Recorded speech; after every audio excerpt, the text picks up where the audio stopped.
მოგესალმებით, მეგობრებო. დღევანდელი შეხვედრა ეძღვნება ჩვენთვის ყველასთვის საყვარელ მხატვარს, პაბლო პიკასოს. დღევანდელი შეხვედრის დაგეგმვა განაპირობა ჩემმა ვიზიტმა ბარსელონაში სულ ეხლახანს. და რა თქმა უნდა, ვიწვიე ბარსელონას მუზეუმს, უბრალოდ პიკასოს მუზეუმს, რომელიც არის ბარსელონაში. და უნდა აღვნიშნო, რომ მყავდა ძალიან კარგი გიდი, რომელმაც კიდევ უფრო სხვა თვალით დავანახა პიკასოს შემოქმედება და საერთოდაც ეს არის მუზეუმი, რომელიც პიკასოს სიცოცხლეშივე გაიხსნა და პიკასომ თავადაც შეწირა აი ამ მუზეუმს თავისი ნამუშევრები და ასევე უნდა აღინიშნოს, რომ ეს არის მუზეუმი, სადაც კონცენტრირებული არის პაბლო პიკასოს 5000-მდე ნამუშევარი. რა თქმა უნდა, ყველაფერი ვერ ნახე და რა თქმა უნდა, დღესაც ყველაფერზე ვერ ვისაუბრებ. თუმცა ვისაუბრებ ძალიან მნიშვნელოვან ნამუშევრებზე და პრინციპში იმათზე, რომელიც არა მხოლოდ თვითონ მუზეუმის გამორჩეულ ნამუშევრებში ითვლება, არამედ ისეთ ნამუშევრებზე, რომლებიც უშუალოდ ჩემზეც ძალიან დიდი შთაბეჭდილება მოახდინა. მიუხედავად იმისა, რომ პაბლო პიკასომ თავისი ცხოვრების ძალიან დიდი ნაწილი გაატარა საფრანგეთში, კერძოდ პარიზში. არასოდეს არ გაუწყვეტია კავშირი ბარსელონასთან. ესპანეთთან ზოგადად და განსაკუთრებით ბარსელონასთან, იმიტომ რომ მისი როგორც პიროვნების და მხატვრად ჩამოყალიბების პირველი წლები სწორედ აი ამ ქალაქს უკავშირდება. ის დაიბადა ქალაქ მალაგაში 1891 წელს და 1895 წელს მისი ოჯახი საცხოვრებლად გადავიდა ბარსელონაში. ну, იმისათვის, რომ კიდევ უფრო კარგი პირობები ქონოდათ, ხო, საცხოვრებლად. ისინი დასახლდნენ ქალაქის ძველ უბანში. ამ დროს პაბლო პიკასო იყო თითქმის 14 წლის. აი, ფოტო, რასაც ახლა თქვენ ხედავთ ეკრანზე, აღწერს სწორედ აი ამ ასაკის პიკასოს, ხო? ბარსელონაში პიკასო დარჩა 1904 წლამდე და შემდეგ საბოლოოდ გადავიდა საფრანგეთში საცხოვრებლად, რადგან იქ უკვე რამდენჯერმე იყო ნამყოფი, რა თქმა უნდა, ნახა რომ შესანიშნავი პირობები იყო მისთვის, როგორც მხატვრისთვის, ხო, იმ პერიოდის საფრანგეთში, რომ კიდევ უფრო განვითარებულიყო და კიდევ უფრო გაიხსნა ჩარჩოები როგორც შემოქმედს. აა მაგრამ ბარსელონაში გაატარებული 9 წელი მისთვის იყო ძალიან მნიშვნელოვანი, რადგან მან იქ მიიღო აკადემიური განათლება და გაიჩინა ძალიან ბევრი მეგობარი. მხატვრულ წრეებში, ინტელექტუალურ წრეებში. ძირითადად ეს ადამიანები იკრიბებოდნენ ერთ კაფეში, რომელსაც ეწოდება 4 კატა. მე თქვენ გაჩვენებთ ახლა ეს არის სურათები პიკასოს მიერ შესრულებული იმ ადამიანებისა პორტრეტები, რომლებიც სწორედ აი ამ პერიოდში გაიცნო, ესე იგი ახალგაზრდა პიკასომ აი ამ კაფეში 4 კატა. ესე იგი ესენი არიან მხატვრები, ინტელექტუალები, ხო, რომლებმაც ძალიან დიდი გავლენა მოახდინეს პიკასოს ჩამოყალიბებაზე. ეს არის პიკასოს მიერ შესრულებული მენიუს ესეთი გაფორმება. ეს კაფე, ესე ვთქვათ, იყო ესპანური შავი კატა. ეს შავი კატა იყო კაფე პარიზში, სადაც მონმარტრზე იკრიბებოდა პარიზის ინტელექტუალური საზოგადოება. ეს კაფე დღესაც შეგიძლიათ იხილოთ. ფიქრობ, რომ, რა თქმა უნდა, ატმოსფერო ზუსტად იგივე არ არის, მაგრამ გარკვეული თვალსაზრისით შენარჩუნებული არის, კედლებს ამშვენებს სურათები, ფოტოები, იმ ადამიანების, რომლებიც აქ იკრიბებოდნენ და ასე შემდეგ. მოკლედ იმის თქმა მინდა, რომ თითქოს არაფერი, უბრალოდ კაფეა, მაგრამ ძალიან დიდი გავლენა მოახდინა ამან პიკასოზე, როგორც მხატვარზე და როგორც პიროვნებაზე. პიკასოს არასდროს არ გაუწყვეტია კავშირი ბარსელონასთან, მაშინაც კი, როდესაც ის საბოლოოდ გადავიდა საფრანგეთში საცხოვრებლად. ეხლა გიჩვენებთ რამდენიმე ფოტოს, სადაც ის ასახული არის იმ პერიოდებში, როდესაც საფრანგეთიდან ბრუნდებოდა ხოლმე ბარსელონაში და აი მაგალითად თქვენ ხედავთ ახალგაზრდა პიკასოს, ეს ფოტო რა თქმა უნდა მუზეუმის საკუთრებაშია, თავის მეგობრებთან ერთად ატელიეში. მინდა ყურადღება მიაქციოთ არა მხოლოდ ადამიანებს, ხო, არამედ იმ ატმოსფეროს, რომელიც არის ატელიეში, განსაკუთრებით ყურადღებას იპყრობს ფონზე გამოფენილი ფოტოები, ხო, და რეპროდუქციები ცნობილი ნამუშევრებისა. აი კიდევ ერთი სურათი, რომელსაც სიამოვნებით გაჩვენებთ, ეს არის პიკასო ბარსელონაში 1917 წელს დედასთან, ეს არის დედამისი მარია პიკასო და დასთან ლოლასთან ერთად და აი ეს ბავშვები არიან პიკასოს დიშვილები. სხვათა შორის უნდა აღინიშნოს, რომ პაბლო პიკასოს ძალიან მჭიდრო კავშირები ჰქონდა თავის ოჯახთან. და ამაზე ცოტა უფრო ვრცლად ვისაუბრებ, აი, როდესაც გავშლით კიდევ თემას, ხო? ესე იგი, კიდევ ერთი სურათი მინდა გიჩვენოთ, ეს არის პიკასო ასევე ბარსელონაში, აქ უკვე ასაკიც დიდია და უკვე სახელმოხვეჭილი არის. დღევანდელი ნამუშევრები დაალაგებული მაქვს თემატური თვალსაზრისით, ან ძირითადად პირველი ნაწილი მიეძღვნება მის ოჯახს, მისი ბავშვობისა და ახალგაზრდობის წლებს და შემდეგ უკვე საფრანგეთის პერიოდს. პირველი, რაც მინდა წარმოგიდგინოთ, ეს არის მამის პორტრეტი. საერთოდ პაბლო პიკასოს ჩამოყალიბებაზე, როგორც მხატვრის ჩამოყალიბებაზე, ძალიან დიდი გავლენა მოახდინა სწორედ მამამ. მამას ერქვა ხოსე და გვარი იყო რუისი.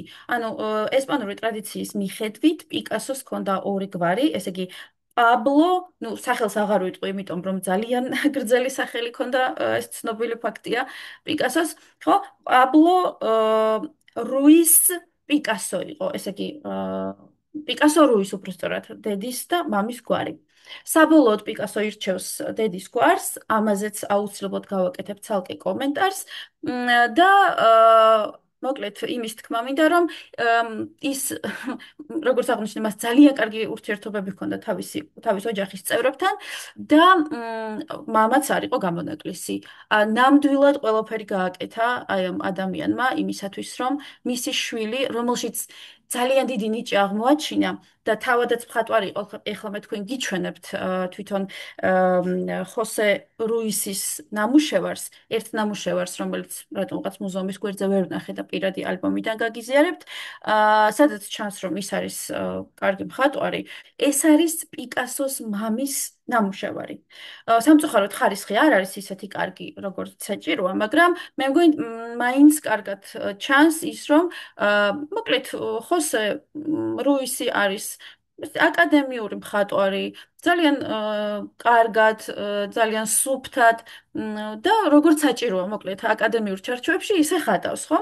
როგორც ხედავთ, ეს არის ასე ვთქვათ, მტრედების გამოსახულებები. მინდა რომ ეს ნამუშევარი დავიმახსოვროთ, იმიტომ რომ შემდეგ უკვე პიკასოს ნამუშევრებშიც განმეორდება ეს თემა. საერთოდ ცნობილი ფაქტია, რომ პიკასოს ძალიან უყვარდა მტრედების ხატვა, ხო? და აი ეს კონკრეტულად ეს ნამუშევარიც კი იპოვის გამოძახილს პიკასოს შემოქმედებაში. დავუბრუნდეთ მამის პორტრეტს. ეს შესანიშნავი პორტრეტი შესრულებული არის 1896 წელს, როდესაც პაბლო არის 15 წლის. ტილო ეს არის შესრულებული ტილოზე, ზეთის საღებავითა და ფანქრით. მე ვფიქრობ, რომ ჩემი კომენტარი არ ჭირდება იმ ოსტატობის დანახვას, რასაც ავლენს პიკასო უკვე 15 წლის ასაკში, ხო? საერთოდ წაიხა ვუყურებ და აუცილებლად იქცევს ყურადღება პირველ რიგში თვითონ ადამიანის სახე, პორტრეტის სიღრმე, ემოციურობა, ხო? ის რომ მამის პორტრეტი გადაწყვეტილია თბილ ტონებში, აუცილებლად მიიქცევს ყურადღებას. არა მხოლოდ ფერი, აი ნახეთ, ხაზიც, ხო? პიკასოს ესეთი განსაკუთრებული ენერგიით გამსჭვალული, საერთოდ მონასმები და ხაზები აქვს. სიმართლე გითხრათ, რადგან მქონდა საშუალება, რომ ახლოდან დავყურებოდი, ეს ძალიან კარგი გამოცდილება იყო, იმიტომ რომ ნამდვილად იგრძნობა აბსოლუტურად ყველა ნამუშევარში. ის რომ პიკასოს ხაზიც, მონასმიც განსაკუთრებულად ძლიერ ენერგიას ატარებს. აი, თავდაჯერებულია პიკასო. აი, საინტერესო არის, რომ ახლა აქ აღარ მოვიტანე მე მისი 12 წლის ასაკში, 7 წლის ასაკში შესრულებული სურათები, მაგრამ იმ ყველაზე ადრეულ ნამუშევრებშიც კი იგრძნობა აი, თავდაჯერებულობა, რომელიც რომელსაც ადამიანების გარკვეული ცოდნის მიღების შემდეგ იძენენ ხოლმე, ხო? გულისხმობ მხატვრებს. აი, ნამდვილად თითქოს დაბადებიდან დაყვა ეს თავდაჯერებულობა და ყველა ნამუშევარში იგრძნობა ეს. კიდევ ერთი ასპექტი, რომელიც აღმოაჩინე პიკასოსთან, ამაზე ცოტა მოგვიანებით ვისაუბრებ. არის რაღაცები, რაც პიკასოსთან მუდმივად რჩება, მუდმივად აქტუალური არის. მიუხედავად იმისა, რომ პაბლო არის ძალიან მრავალფეროვანი, სულ ვამბობ ხოლმე, რომ ეს არის მხატვარი, რომელსაც არ გააჩნია საზღვარი, არ გააჩნია მუხრუჭი, ხო? ესე მიუხედავად აი ასეთი ფართო დიაპაზონისა, არის რაღაცები, რაც მის შემოქმედებაში რჩება მუდმივად. ეს არის მაგალითად ადამიანი, ვიტყოდი, ეს არის მაგალითად კავშირი თავის მშობლიურ ესპანეთთან და კიდევ მოკლედ ვნახავთ აუცილებლად მინდა რომ უშუალოდ ნამუშევრის ნახვის დროს გაგიზიაროთ. როგორც აღვნიშნე, პიკასოს ძალიან კარგი ურთიერთობები ჰქონდა თავის მშობლებთან და განსაკუთრებული ურთიერთობა ჰქონდა დედასთან, მარია პიკასოსთან, რომლის არაერთი პორტრეტი აქვს შესრულებული. დედის პორტრეტიც შესრულებულია 15 წლის ასაკში, პასტელით, ქაღალდზე. ესე იგი, მამის პორტრეტი იყო შესრულებული ზეთის საღებავით, ხო? ეს აქ კიდევ უფრო კარგად ვლინდება პიკასოს ძალიან მაღალი ოსტატობა, ხო? ის თუ რამდენად მაღალ დონეზე ფლობს ის ხაზს და ფერს, სრულყოფილად შეგვიძლია თამამად ვთქვათ, ხო? ის დედას ასახავს დასვენების დროს და ძალიან კარგად გრძნობთ მოდუნებულ მდგომარეობას, რომელშიც იმყოფება დედა და მიუხედავად იმისა, რომ პიკასო არის 15 წლის, ანუ მისი ასაკისთვის შეუფერებლად, მაგრამ თუ მის გენიალურობას, ხო, არც ამ სიტყვას მოვერიდები მასთან მიმართებაში, თუ მის გენიალურობას გავიხსენებთ, აი მისი გენიალურობისთვის სრულიად შესაფერისი თავდაჯერებულობით და სიღრმით გადმოსცემს დედის პორტრეტს, ძალიან კარგად იგრძნობა ეს რაღაცა ინტიმური გარემო, ატმოსფერო, ხო, რომელშიც დედა იმყოფება, მიუხედავად იმისა, რომ ფონი არის ნეიტრალური. კიდევ ძალიან საინტერესო არის ამ ნამუშევარში დააკვირდით კონტრასტი, აი ეს შავი თმა, ну, შავი ესე პირობითად ვამბობ, იმიტომ რომ ეს შავი არ არის, ხო?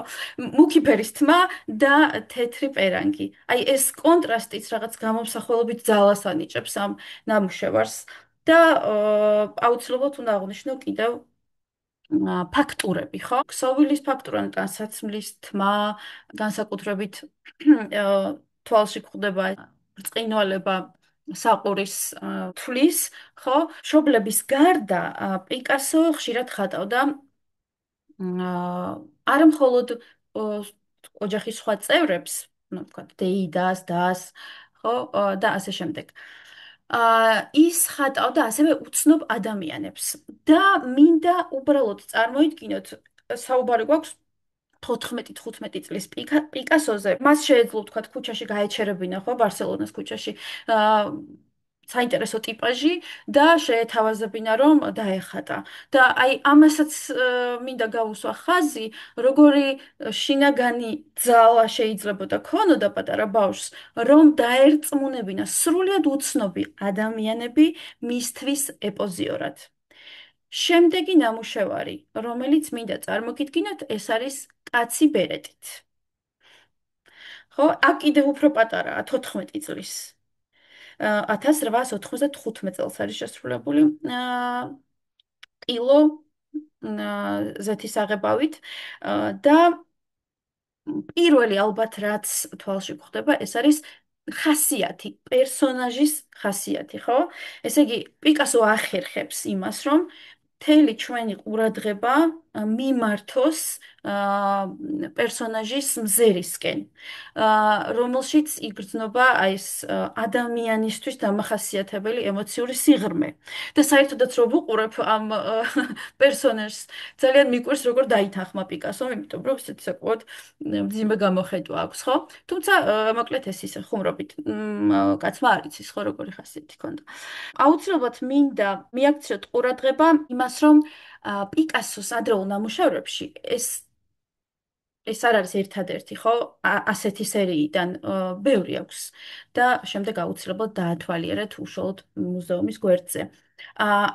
იგრძნობა გარკვეული თვალსაზრისით რემბრანდტის გამოძახილი, ხო? იმიტომ რომ ჩვენ ვიცით, რომ მე-17 საუკუნის მხატვარი რემბრანდტი გამოირჩეოდა ნიჭით, რომ დამაჯერებლობით და სიღრმით გაჯერებული პორტრეტები გადმოეცა, ხო?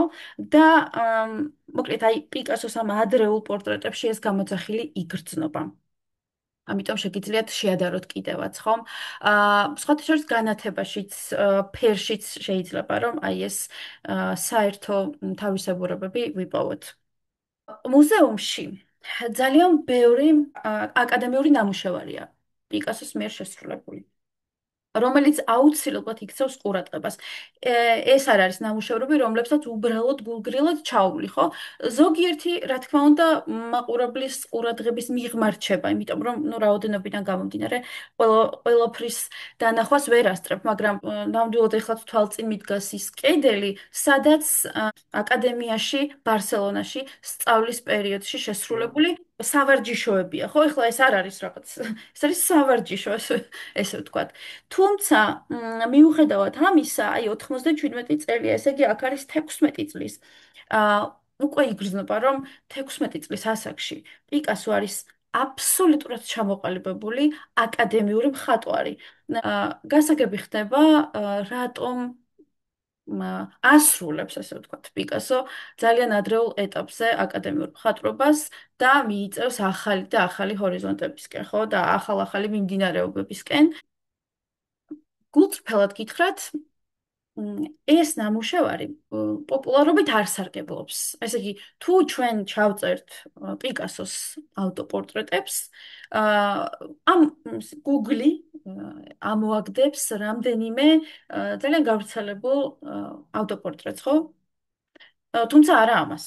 ეს ნამდვილად უნდა იცოდე, რომ ამ მუზეუმში არის ესეთი პორტრეტი და უნდა იცოდე, მოკლედ, თვითონ მუზეუმის გვერდი უნდა გქონდეს, ხო, შესწავლილი. თუმცა სულტყუილად ძალიან გულდასაწყვეტია, რომ ის ასეთი პოპულარული არ არის, რადგან ჩემი აზრით ერთ-ერთი საუკეთესოა. არა მხოლოდ ავტოპორტრეტების სერიიდან, არამედ ზოგადად მისი შემოქმედებიდან. ძალიან მეტყველი არის ეს ავტოპორტრეტი, ძალიან საინტერესოა. 1800 97-98 წლებში პიკასო მიემგზავრება მადრიდში, მამამისის ხელშეწყობით, რომ იქ ისწავლოს სან ფერნანდოს სამეფო სამხატვრო აკადემიაში. თუმცა მადრიდი მაინც და მაინც არ უყვარს პიკასოს, ესე იგი მადრიდი ვერ მოახდენს ისეთ შთაბეჭდილებას, როგორცაც ბარსელონა მასზე და მაგრამ ეს პერიოდი საინტერესო არის იმით, რომ პიკასო ხშირად სტუმრობს პრადოს მუზეუმს. და თქვენ ალბათ წარმოგიდგენიათ, რამდენად დიდ გამოცდილებას იღებს იქ, რადგან პრადოს მუზეუმში გამოფენილია არა მხოლოდ ზოგადად ევროპული რენესანსის და ბაროკოს ძალიან მნიშვნელოვანი ნიმუშები, არამედ პიკასოს ძალიან საყვარელი მხატვრის დიეგო ველასკესის ცნობილი ნამუშევრები და აი ამ ძველი პერიოდის ნამუშევრებით შთაგონებული პიკასო ქმნის ავტოპორტრეტს პარიკითა და ვაფთით, სადაც ის წარმოგიდგება ასეთი ბაროკოს, როგორც ბაროკოს ეპოქის ადამიანი, ხო? რატო არის ახლა საინტერესო ეს პორტრეტი? მიუხედავად იმისა, რომ მაგალითად შეხედეთ ფონს, ეს ნეიტრალური ფონი, რომელიც აი დაუსრულებელი არის აშკარად, ხო? ძალიან საინტერესოა იმითი და ესეთი ყურადღებას იქცევს მონასმის ხასიათით, ანუ პიკასო აქ არ არის ტიპური ესეთი აკადემიური მხატვარი, ძალიან თავისუფალი მონასმით მუშაობს, რაც აი ენერგიას ანიჭებს, ხო, პორტრეტს. და ასევე აქ გრძნობ, რომ ერთის მხრივ ის უყურებს მაყურებელს, მეორეს მხრივ ის უყურებს საკუთარ თავს სარკეში აშკარად. აი, ჩემთვის ეს არის ჩემი პირადი შთაბეჭდილებები. აი, ჩემთვის მაგალითად აქ ეს რაღაცა ორმაგი მზერა იგრძნობა და თითქოს საკუთარ თავს აკვირდება, ხო? აი ამ თეატრალურ ჩაცმულობაში. და სიმართლე გითხრათ, ჩემთვის ამ ნამუშევარს გარკვეული თვალსაზრისით თავისებური ესეთი კომიკური, მსუბუქად კომიკური ხასიათიც კი აქვს. შესაძლოა ვცდები და ეს უბრალოდ ჩემი პირადი დამოკიდებულებაა, მაგრამ მაინც. კიდევ რაზე შემიძლია გავამახვილო ყურადღება ნახეთ, ესე იგი, აი ამ ფონისა და ფიგურის ურთიერთმიმართებაზე, როგორ წამოწევს წინ ფონი ფიგურას და როგორ კონცენტრირდება ძალიან თბილი განათება მხატვრის სახეზე, ხო? საკმაოდ მეტყველი პორტრეტი არის და ძალიან მიხარია, რომ გაგიზიარეთ. ეს არის კომპოზიცია, რომელიც მე ვფიქრობ, რომ ყველას ნანახი აქვს, ხო?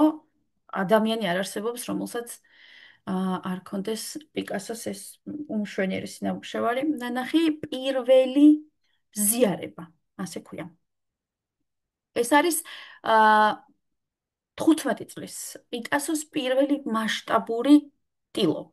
ესე იგი, ის ნამუშევრები, რომლებიც აქამდე ვნახეთ, საკმაოდ მცირე ფორმატებზე არის შესრულებული. ეს ნამუშევარი დიდია, დაახლოებით 170 სანტიმეტრამდე არის სიმაღლეში. გაოცებას ვერ მალავ, როდესაც აცნობიერებ, რომ 15 წლის ბავშვის ნამუშევარია. ეს არის საკონკურსო ნამუშევარი, რომლითაც პიკასოს თავი უნდა დაემკვიდრებინა ბარსელონას მხატვრულ წრეებში. და რა თქმა უნდა, ის შეასრულა ყველანაირი აკადემიური წესის დაცვით. ესე იგი, ეს არის მისი და იყო მოდელი, აი ამ მშვენიერი გოგონესი, რომელსაც განსაკუთრებული კოსტიუმი აცვია, ხო, პირველი ზიარებისთვის. ეს არის მამაკაცი, რომელიც, ну, მოგვაგონებს მის მამას, მაგრამ ის არის ექიმი ვილჩესი, რომელიც იყო მამამისის მეგობარი. ეს ქალბატონი არის მისი ცოლი და, ну, სტიქაროსანი ბიჭი, რომელიც იყურება გოგონასკენ. დააკვირდით, როგორი ესეთი დაბალანსებული ნამუშევარია, ხო? როგორც აღნიშნე, ყველა აკადემიური წესის დაცვით. როგორ იქცევს ყურადღებას კონტრასტები, მაგალითად, აი თეთრი კაბისა და წითელი ქსოვილის ან შავი კოსტიუმის, ხო? ასევე ფაქტურები და ძალიან ესეთი მდიდრული ორნამენტები ხალიჩაზე. ძალიან საინტერესო არის ის, რომ მიუხედავად ასეთი მაღალი ოსტატურობისა, პიკასოს ეს ნამუშევარი გააკრიტიკეს. ეხლა თქვენი გითხავთ, როგორ შეიძლება ეს ნამუშევარი გააკრიტიკო, ხო? მით უმეტეს, როდესაც 15 წლის ბავშვი ასრულებსო.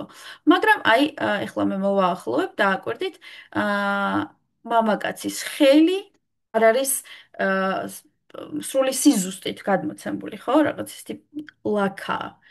რის გამოც მოკლედ გააკრიტიკეს ეს ნამუშევარი. თუმცა აი ბარემ მოვაახლოვე და მინდა რომ დავათვალიეროთ, შეხედეთ როგორ მუშაობს პიკასო და აი აქაც ყველა დეტალში როგორ იგრძნობა მისი ენერგია. ეს ნამუშევარი პიკასომ რა თქმა უნდა ისევ და ისევ მამის ძალიან დიდი ხელშეწყობით შეასრულა და ის შესრულდა ხოსე გარნელო ალდას სახელოსნოში. მამამ და ხოსემ ერთად შეურჩიეს თემატიკა პიკასოს, თუმცა როგორც აღნიშნე, მოკლედ მიუხედავად სრულყოფილებისა ფაქტობრივად, მან მაინც დაიმსახურა კრიტიკა. 1897 წელს პიკასომ შეასრულა კიდევ ერთი საკონკურსო ნამუშევარი, რომლის თემატიკაც ასევე შეარჩია მამამისმა, ხოსე რუისმა, რომელიც ასევე აქ ყავს მოდელად ექიმის სახით და თემატიკა შეირჩა იმიტომ, ეს არის მეცნიერება და ქველმოქმედება, ხო? რომ მამამ ზუსტად იცოდა რა მოეწონებოდათ აკადემიურ წრეებში. მან თავის შვილს უქირავა სახელოსნო იმისათვის, რომ პიკასოს ემუშავა შვიდად. ხო, აი, რატო უსვამ იცით ამას ხას? იმიტომ რომ განსაკუთრებულად მოქმედებს, ხო, ემოციურად და აღფრთოვანებას იწვევს, აი ის დამოკიდებულება, რომელსაც გასაგებია, რომ შობელია, მაგრამ მაინც. ხო, იმიტომ რომ, როდესაც საუბრობთ პიკასოზე და პიკასოს დონის მხატვარზე, სულ გვაქვს განცდა, რომ აი თითქოს თავისთავად არსებობს ასეთი გენია, თავისთავად ჩამოყალიბდა და გვავიწყდება ხოლმე იმ ადამიანების ხელშეწყობა, რომლებიც ხედავენ აი ამ ნიჭს.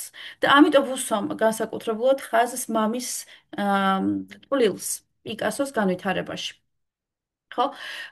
მოკლედ, ძალიან საინტერესო არის ის, რომ წინა შემთხვევაში დაშვებული შეცდომა, ესე იგი, აი, როგორც გითხარით, ეს ხელის არც თუ ისე კარგად დამუშავების შეცდომა, პიკასომ ამ ნამუშევარში გამოასწორა. აი, მოვაახლოებ და მიხვდებით, რომ ძალიან კარგად აქვს ნამუშევარი უკვე ხელებზე. შეხედეთ? ხო? რომ აქ მოკლედ შარს ვეღარ მოსდებდნენ. ხო, როგორც ხედავთ, პიკასო წარმოგვიდგენს სცენას, სადაც ცენტრში არის ავადმყოფი ქალი, ექიმი, რომელიც პულს უსინჯოს, მონაზონი ბავშვი ხელში, რომელიც წამალს ან წყალს აწვდის ქალს, თვითონ დეკორაცია საკმაოდ ხელოვნურია და შექმნილი არის ამ ღარიბული ინტერიერის ეფექტი და პიკასო გარკვეულ ხერხებს მიმართავს, რომ აი ეს სიღარიბე კიდევ უფრო კარგად გადმოსცეს, აი მაგალითად კედლებზე ამატებს აი ესეთ მუქი ფერის საღებავს. და საინტერესო არის ის, რომ პიკასო ნახეთ კომპოზიციას შუქით ყოფს, ხო? მამა, უბრალოდ ექიმი, ხო? ამ შემთხვევაში ექიმს განასახიერებს, ექიმი და ნაწილი ოთახისა სიბნელეში არის, რასთან კონტრასტშიც მოდის აი მონაზონი, რომელიც არის ოთახის განათებულ ნაწილში, ხო? რაღა თქმა უნდა, ამ ნამუშევარმა მოიპოვა პოპულარობაც 125 ნამუშევართან ერთად და დაჯილდოვდა კიდევაც. მოკლედ, პიკასომ მოახერხა, რომ გარკვეული სახელი დაემკვიდრებინა ბარსელონას მხატვრულ წრეებში. ტილო არის მასშტაბური, ძალიან დიდია და აი კიდევ ერთხელ ვიმეორებ, დაუჯერებელი არის გარკვეული თვალსაზრისით, რომ აი ამდენად პატარა ბავშვის ნამუშევარია. ასევე მინდა დააკვირდეთ ფერებს, ხო? რომ რამდენად შეესაბამება პალიტრა თემატიკას, ხო? ესე იგი ღარიბული სახლის ინტერიერი, ავადმყოფი ქალი და აი ფერებიც ისეთია. მოყავისფრო, ოქროსფერი, აქრომატული, თეთრი, შავი, ხო, ნაცრისფერი ტონები. პიკასოს მუზეუმში ნამუშევრები დალაგებული არის ქრონოლოგიურად. ну, რაღაც გარკვეული ისეთი მინიმალური გამონაკლისების გარდა, ვთქვათ, არის შერეული ნამუშევრებიც, მაგრამ ძირითადად დალაგებული არის ქრონოლოგიურად. ესე იგი, ჯერ იწყება ბარსელონას პერიოდით, ხო, ადრეული ნამუშევრებით, მისი მოზარდობის პერიოდით და შემდეგ უკვე ნელ-ნელა გადავდივართ საფრანგეთში. და ეს იგრძნობა, მეგობრებო. თუ შევადაროთ ბარსელონას დარბაზებს და მერე საფრანგეთს, უდიდესი კონტრასტი არის განსაკუთრებით ფერში. აი, რაღაც დღესასწაული იწყება უკვე საფრანგეთიდან, ხო? ესე იგი, ეს არის 1900 პირველ წელს შესრულებული ჯუჯა მოცეკვავე, პარიზელი. როგორც ხედავთ, ამ ნამუშევარში წამყვანი არის სწორედ ფერი. აი ამ ფერის ინტენსივობას და პირდაპირ გაგებით მრავალფეროვნებას მოაქვს ის საზეიმო განცდა, რომელიც ახასიათებს იმ პერიოდის პარიზს.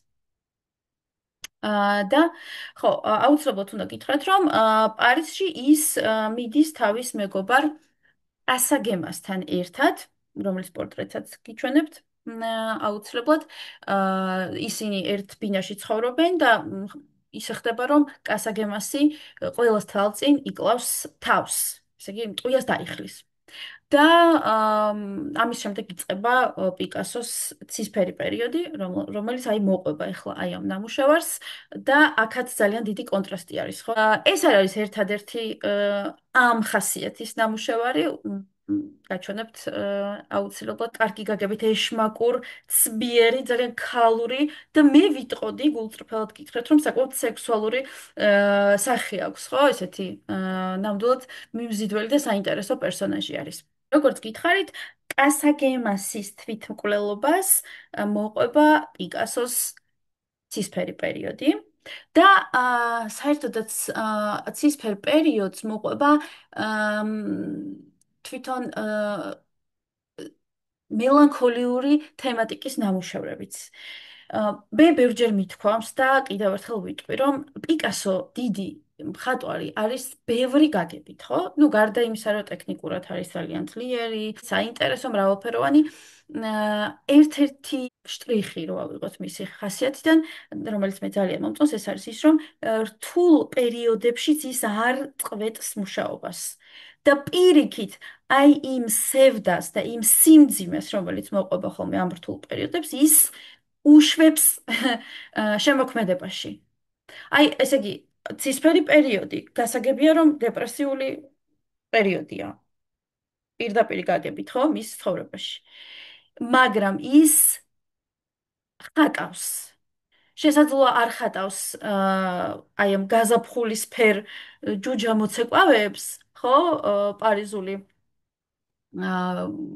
ბორდელებიდან. მაგრამ ის ხატავს, აი მაგალითად ამ შემთხვევაში, პატიმარ ქალს, რომელიც არის ავად, რომელსაც ახურავს ძალიან საინტერესო ქუდი. და სხვათა შორის უნდა აღვნიშნო, რომ ძალიან მომეწონა ეს ნამუშევარი. მინდა გითხრათ, რომ ეხლა აქ კიდე არ ჩანს. გაცილებით ცოცხალია კიდევ ფერი რეალურად. გულწრფელად არ მქონდა განცდა, რომ აქ ან ავადმყოფს ვუყურებ, ან რაღაც პატიმარს, ხო, რაღაც ან ძიმე ბიოგრაფიის ადამიანს. მიუხედავად თვითონ სურათის განწყობისა, ხო, ამ სევდიანი განწყობისა, რომელიც მის სახეზე არის ასახული. აა მართლა ძალიან გვიან გავიაზრე, რომ აი ეს ყვითელი ფერი, რომელიც სახეზე აქვს, ეს არის მისი ჯანმრთელობის მდგომარეობიდან გამომდინარე, ხო? საკმაოდ ესეთი მყიფე მდგომარეობაშია შეგვიძლია ვთქვათ. მაგრამ აი მაინც, აი წეღან ვამბობდი, რომ პიკასოს შემოქმედება ყოველთვის გაგრძნობინებს სიყვარულს იმ ობიექტის მიმართ, რომელსაც პიკასო აღწერს. ძლიერია. შეიძლება მისი მდგომარეობა არის საკმაოდ ისეთი სუსტი, მაგრამ თვითონ გამომსახველობითი თვალსაზრისით არის ძალიან ძლიერი. ნუ, რა შეგვიძლია ვთქვათ ამ შესანიშნავ ნამუშევარზე, როგორც აღვნიშნე, ესე იგი, პიკასომ ამ პერიოდში თავისი მეგობრის დახმარებით დაიწყო სანტ-ლაზარის ციხეში სიარული და შექმნა სერია პატიმარი ქალებისა, სადაც იყვნენ მეძავებიც და ეს საკმარისი იყო იმისათვის, რომ ისინი დაეჭირათ და ძალიან ბევრს ჰქონდა სიფილისი, ხო, ჯანმრთელობის პრობლემები და მთელი სერია შექმნა მოკლედ პიკასომ აი ამ პატიმარი ქალებისა. და ერთ-ერთია ეს ქალი ქუდით. ეს არის ნამუშევარი, სადაც დააკვირდით მეგობრებო, ფერს და ფორმას ორივეს აქვს თანაბარი მნიშვნელობა. მაგალითად, თუ ჯუჯა მოცეკვავის შემთხვევაში პირველი რაც გამოდის კონტაქტზე ჩვენთან, ეს არის ფერი, მიუხედავად მისი ძალიან კარგად გადმოცემული ხასიათისა. აქ ორივე თანაბრად, ფერიც და ფორმაც. ეხლა სად არის ფორმა? ფორმის ძალა, ხო? მის ქუდში, რომელიც როგორც ხედავთ, გადის ჩარჩოებიდან, ტოვებს, ანუ ტილოს. მისი სახის ფორმა თუნდაც სხეულის ფორმა, ხო, ყველაფერი თანაბრად ძლიერი. ბეჭედივით გვრჩება გონებაში, ხო, ცნობიერებაში. ამას ძალიან დიდი მნიშვნელობა აქვს. ძალიან და გულწრფელად მინდა ვთქვა, რომ ეს ნამუშევარი გახდა ჩემი ერთ-ერთი ყველაზე საყვარელი ნამუშევარი პიკასოს შემოქმედებიდან. კიდევ ერთი საინტერესო რამ. ეხლა შეხედეთ, პარიზში გადასული პიკასო უკვე აღარ არის რუის პიკასო, აი ის უკვე ხაზგასმულად პიკასო. აქ უკვე გვაქვს ის ცნობილი ხელმოწერა, რომელსაც იყენებს შემდეგ პიკასო. მაგალითად, თუ დავაკვირდებით ადრეულ ნამუშევრებს, აი შეხედეთ, გაჩვენებთ, აი მაგალითად აქ ის ჯერჯერობით ხელს აწერს, როგორ? რუის პიკასო. აი აქ, ხო? და პარიზში უკვე ის პიკასოა. ეს მეტყველებს იმაზე, რომ პიკასომ იპოვა ხო თავისი თავი. ნუ, ესე ძალიან ბანალურად ჟღერს პრინციპში, მაგრამ იმის თქმა მინდა, რომ პიკასომ უკვე იპოვა რაღაც თავისი ფორმა, თავისი იმიჯი, თავისი რაღაც მიმართულება და დაფიქსირდა უკვე, დაფიქსირებულია. პიკასო, რომელიც თან დააკვირდით მუსიკალურადაც გაცილებით საინტერესოდ ჟღერს, ვიდრე მაგალითად პაბლო რუის. ხო? აი პიკასო გაცილებით ისეთი მჟღერი არის, ხო? ისეთივე როგორიც არის თვითონ პიროვნება, როგორიც არის მისი ხაზი და მისი ფერი, ფორმა, მონასმი და ასე შემდეგ. მოკლედ ეს ენერგია, რომელიც აქვს. ბარსელონას სახურავები. ეს დაიხატა სახელოსნოში. აღმაფრთოვანებელი ნამუშევარი არის, მინდა გითხრათ. იმიტომ რომ ნუ ჯერ ერთი ფერი არის აქ, ხო, ძალიან საინტერესო. და ასევე ფორმები, რა თქმა უნდა. ეს გარკვეული გეომეტრიულობა, რაღაცა აბსტრაქტულობაც კი, მიუხედავად იმისა, რომ ეს არის სახურავების თემა. როგორც ხედავთ, აი ნახეთ, როგორი კონტრასტი არის. წინა პლანზე გვაქვს ესეთი სქელი კედლები და შემდეგ საერთოდ შლის ამ სისქეს და გვიტოვებს მხოლოდ ხაზებს. როგორ ამსუბუქებს პიკასო გამოსახულებას, ხო? პორტრეტი მოვიტანე, იმიტომ რომ ესე იგი, რამდენჯერაც ავუარეთ და ჩავუარეთ, გარდა იმისა, რომ ყველას ყურადღებას იქცევდა, აი ეს უმშვენიერესი, უნატიფესი ქალის სახე. აა იქ იდგნენ მხატვრები სხვათა შორის, რომლებიც იხატავდნენ, ანუ მუშაობდნენ, ხო, სამუშაო პროცესში იყვნენ, სწორედ აი ამ მშვენიერ სახეს. ეს არის იტალიელი მოდელი ბენედეტა ბიანკო, რომელიც სხვა ფრანგი, ანუ საფრანგეთში გადაიკვეთნენ, სხვა ფრანგი მხატვრების საყვარელ მოდელსაც წარმოადგენდა. აი მაგალითად რენუარი ცხატავდა მას. და ის იყო ერთ-ერთი მხატვრის კანალსის ცოლი, ესე იგი, საფრანგეთში დაქორწინდნენ. აი ამ მხატვარს პიკასო ჯერ კიდევ ბარსელონაში იცნობდა. ანუ მოკლედ მეგობრობა აკავშირებდათ. შეხედეთ, რამდენად დიდი ეფექტი აქვს ერთის მხრივ, აი ამ ქალის ნაზ, ვარდისფერ, ხსა ატმისფერ, ესე ვიტყოდი. აა ნატიფ სახეს, ხო, ლამაზ სახეს და მის თავსაბურავს, რომელსაც მანტილია ეწოდება, ესე იგი, ეს ესპანელი ქალებისთვის დამახასიათებელი კოსტიუმის ელემენტი და როგორი კონტრასტი არის, არა? აი ეს ვარდის წინ ეს ვარდისფერი ლამაზი სახე და უკან მანტილია, რომელსაც ცოტა იმისკენ მიდის, ხო, გეომეტრიული ფორმისკენ ესეც. საინტერესო ხასიათს ანიჭებს, ამის თქმა მინდა. ხო, გარდა ამისა, შეხედეთ, სახე არის მოდელირებული, ესე იგი, სიმრგვალეებს ვხედავთ, ხო? და აქაც გვაქვს ესეთი კონტრასტი. ანუ აი აქ არის სიმრგვალეები და ტანი არის ბრტყელი. ისევე როგორც ბარსელონას სახურავებში გვაქვს, ხო? თამაშობს ისევ და ისევ პიკასო როგორც ყოველთვის არის ექსპერიმენტებში. აი კიდევ ერთი ძალიან ძლიერი ნამუშევარი, გრაფიკული, როგორც ხედავ, სტილოზეა სხვათა შორის შესრულებული, დაჭრილი ცხენი.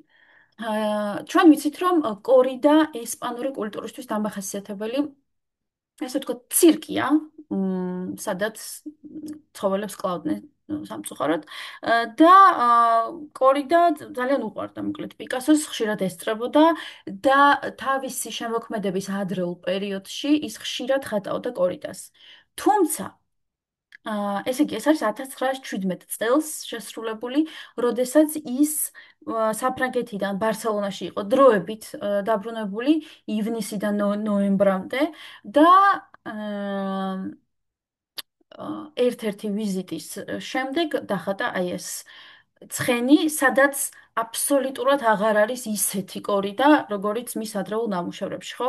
პირველი რომ აქ არ გვაქვს ფერი, მთლიანად გრაფიკულია, ძალიან დრამატულად გამოიყურება, აი აქ იგრძნობა ის სისასტიკე, ხო, რომელსაც ადამიანი იჩენს ცხოველის მიმართ. ძალიან ექსპრესიულია, არ ვიცი, აი, ნამდვილად მე ვთვლი, რომ ერთ-ერთი უძლიერესი გამოსახულება მხატვრობის ისტორიაში, აი, თავისი ემოციით, თუნდაც აი შეხედეთ ხაზის ხასიათით, აი, ისევ და ისევ თავდაჯერებულობით, ძალით, რომლითაც აბსოლუტურად ყველა დეტალი არის, ხო? გაჯერებული. და ასევე შეგვიძლია ვთქვათ, რომ ეს დაჭრილი ცხენი არის გერნიკას წინამორბედი, იმიტომ რომ ჩვენ ვიცით, რომ პაბლო პიკასო ხშირად ხატავდა ცხენებს და აი გერნიკაშიც ერთ-ერთი საინტერესო ფიგურა, რომელიც აი ნამდვილად დაუვიწყარ შთაბეჭდილებას ახდენს, ნახულს ეს არის ცხენის გამოსახულება, ხო? აქვთ ნამდვილად საერთო აი ამ ორ ფიგურას, თავისი ხასიათით, თავისი დრამატულობით, თავისი შინაგანი ძალით. კიდევ ერთი რამ, რასაც მივაქცია ყურადღება, ну თავისთავად მიიქცია ყურადღება, ეს იყო შეხედეთ გენიტალიები. და აი აქ მინდა კიდევ ერთხელ აღნიშნო ის, რაც გითხარით დასაწყისში, ხო? სწორედ ამ მუზეუმში გავაცნობიერე, რომ ერთ-ერთი ასპექტი, რომელსაც პაბლო პიკასო ყოველთვის წარმოაჩენს თავის შემოქმედებაში, ეს არის სექსუალობა.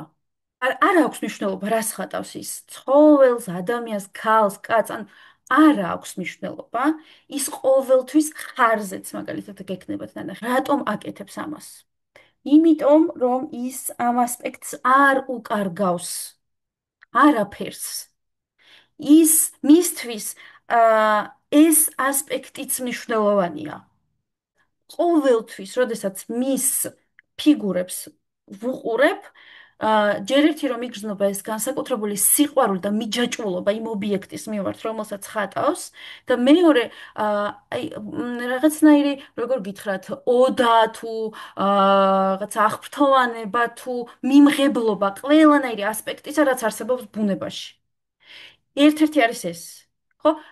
ტაბუ, ну, იქიდან გამომდინარე, რომ ეს საკითხი ძალიან ტაბუირებულია. რა თქმა უნდა, რიგ შემთხვევებში ჩვენც და ზოგიერთი შემოქმედიც ამას რაღაცნაირად აიგნორებს. ის არასდროს არ აიგნორებს ამას. აი, ყოველთვის ხარს უსვამს ქალის, კაცის, ზოგადად აი მდედრის, მამრის, საწყის, ქალურ საწყის, მამაკაცურ საწყის. ეს ძალიან მნიშვნელოვანია, ამას ხაზგასმით ვამბობ. მართლა აი ამ ცხენმა გამაცნობიერებინა სიმართლე გითხრათ და აღფრთოვანდი. აღფრთოვანდი იმ ეს სითამამის გამო არა. ეს სითამამიდან გამომდინარე არ არის. ეს არის ღიაობიდან, მიმღებლობიდან და სიყვარულიდან გამომდინარე. არ ავიწყდება არაფერი ამ სამყაროში, ხო? და მართალია პიკასო ამაში. აი ამიტომაც არის, რომ მოკლედ არასდროს არ იწვევს გაღიზიანებას, ხო ის ძალიან ესე დაუფარავად, მას აქვს ძალიან ბევრი ესეთი სექსუალური ხასიათის პირდაპირი გაგებით ნამუშევარი და არასდროს არ იწვევს გაღიზიანებას, იმიტომ რომ ამას ძალიან ბუნებრივად გადმოსცემს. კიდევ რა თქმა უნდა, თუ გავიხსენებთ მის პირად ცხოვრებას, ხო, მის დამოკიდებულებას ქალების მიმართ, ну გასაგებია, რომ ადამიანი, აი ამ ადამიანისთვის მნიშვნელობა აქვს მისი ცხოვრების აი ამ მხარეს. და უშუალოდ მუზეუმის გვერდიდან დღეისთვის ბოლო ნამუშევარი მინდა გაგიზიაროთ და შემდეგ უკვე პირად ალბომზე გადავალ. როგორც აღნიშნე, პრადოში სიარულის დროს პიკასო გაეცნო ველასკესის შემოქმედებას. ერთ-ერთი უმნიშვნელოვანესი ველასკესის ნამუშევრებიდან ვიცით, ეს არის ძალიან ცნობილი მენინები, რასაც ახლა ჩვენ ეკრანზე ვხედავთ.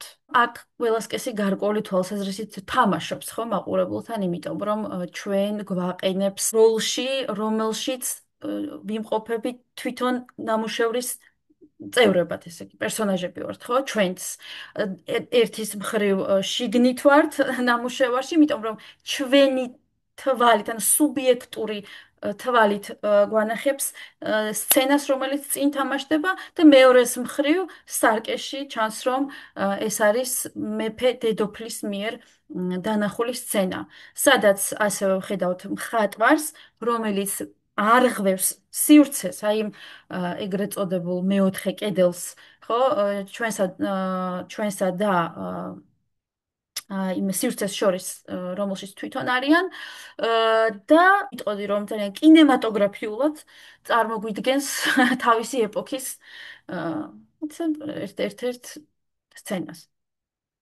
ბაროკოს პერიოდი, მე-17 საუკუნე, ესპანეთის სამეფო კარი.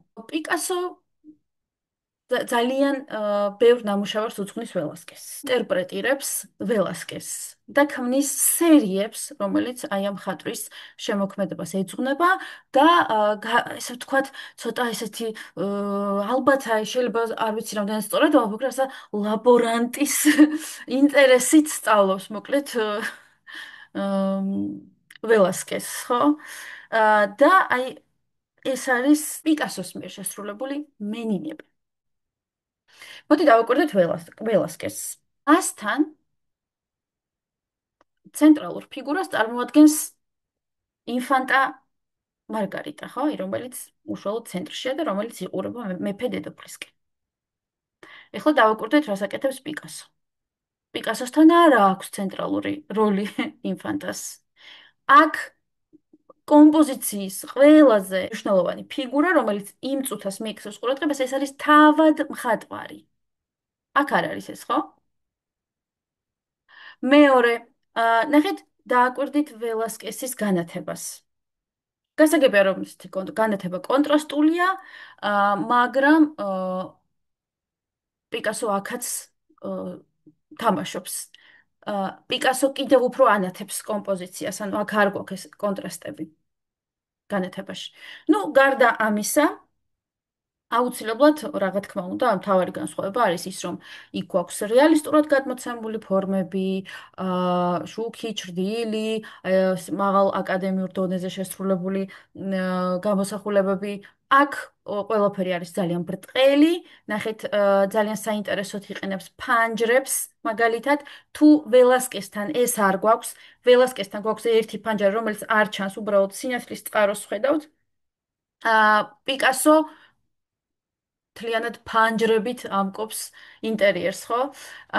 და კიდევ ერთი საინტერესო რამ, ეს არის ხოსე ნიეტო, აი ეს ფიგურა, რომელიც იყურება ჩვენკენ ველასკესის ნამუშევარში და პიკასო მის სილუეტს გადმოსცემს და მოკლედ როგორც ხედავთ, აბსოლუტურად ისეთ მოდერნისტულად, კუბისტურად და თანამედროვე აზროვნების ჩარჩოებში, ხო? აკეთებს ამ ყველაფერს.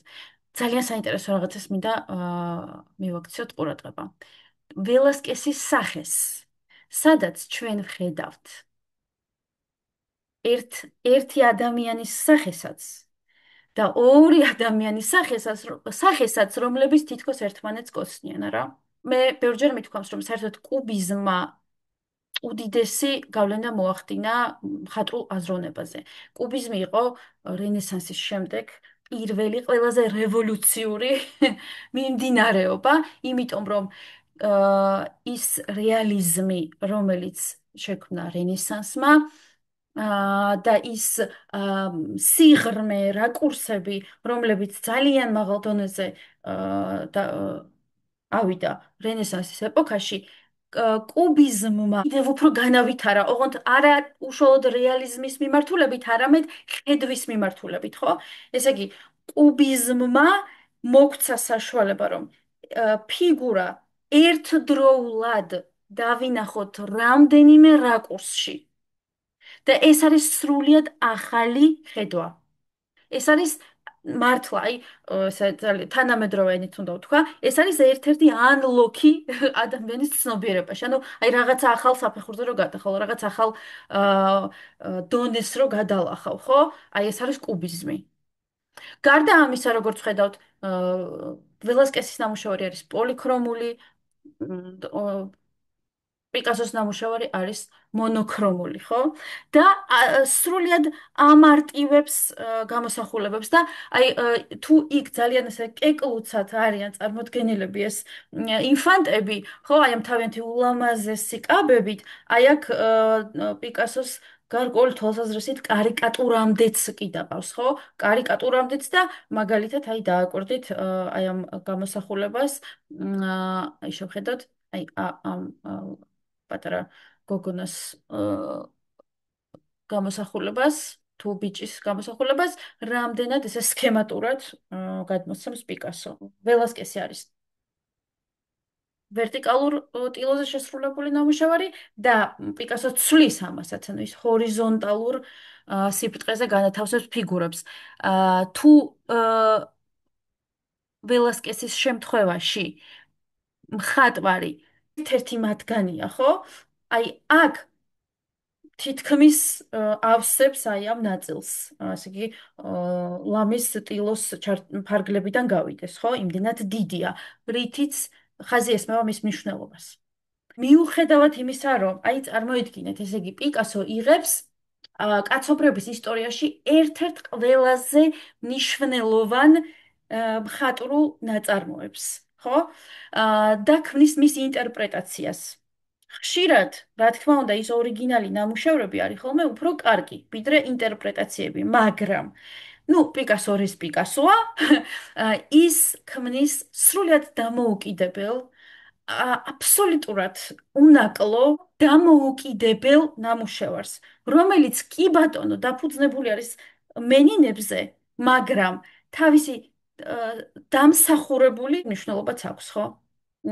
ტილო არის საკმაოდ დიდი, ისეთი მასშტაბური ტილო არის და ესეც რა თქმა უნდა ძალიან დიდ როლს თამაშობს. ეხლა მინდა რომ სურათები გაგიზარდოთ პირადი ალბომიდან, როგორც დაგპირდით.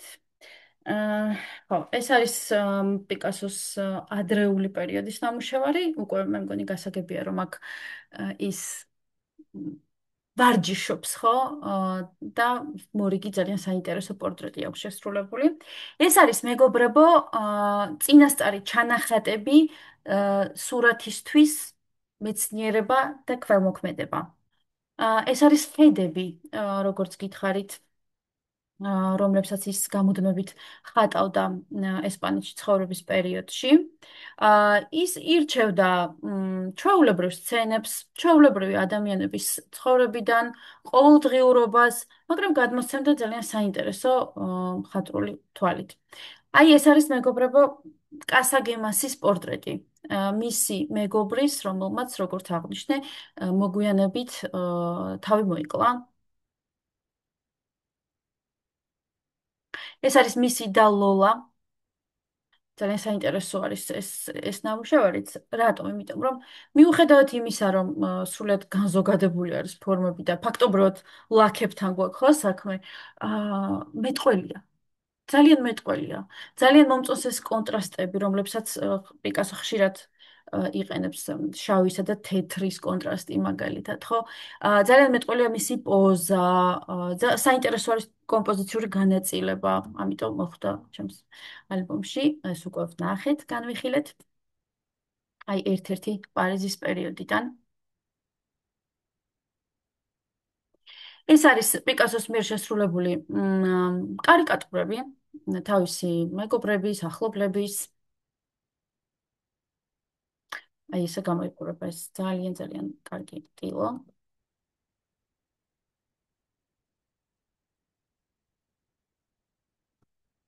ჩვენ ვიცით რომ პიკასო იყო არამხოლოდ მხატვარი, არამედ შესანიშნავი მოქანდაკე და სხვათა შორის ასევე განსაკუთრებით სიცოცხლის ბოლო წლებში უფრო აქტიურად მუშაობდა კერამიკაზე.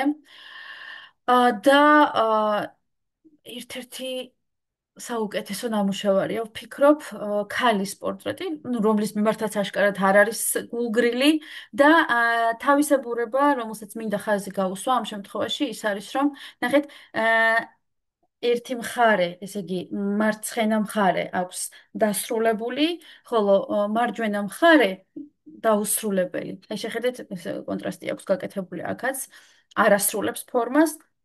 რაც შესაძლოა მიგვანიშნებდეს იმაზე, რომ რაღაცა ბოლომდე შეცდომილი არ არის, ხო? აი ეს ქალი. ეს არის არლეკინი, მეგობრებო. საერთოდ არლეკინი ძალიან ბევრი მხატვრის შთაგონების წყარო იყო. ხო, მაგალითად არლეკინების სერიას ხვდებით პოლ სეზანის შემოქმედებაში. და პიკასოს ყავს ძალიან დიდი რაოდენობით დახატული ცირკის მსახიობები და ნუ არლეკინი.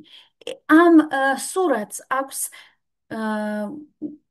კიდევ დამატებით ესეთი მნიშვნელობა ის პირველი სურათია, რომელიც პიკასომ შესწირა აი ამ მუზეუმს. ეს მისი ხელები გადავიღე, იმიტომ რომ მომეჩვენა რომ საკმაოდ ესეთია მიმზიდველი და მეტყველია. ეს არის პიკასოს მიერ შესრულებული ლითოგრაფიები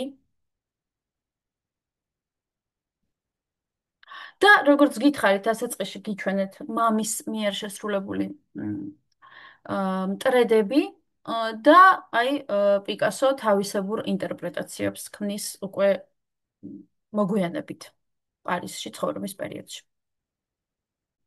ეხლა რაც შეეხება მუსეუმს.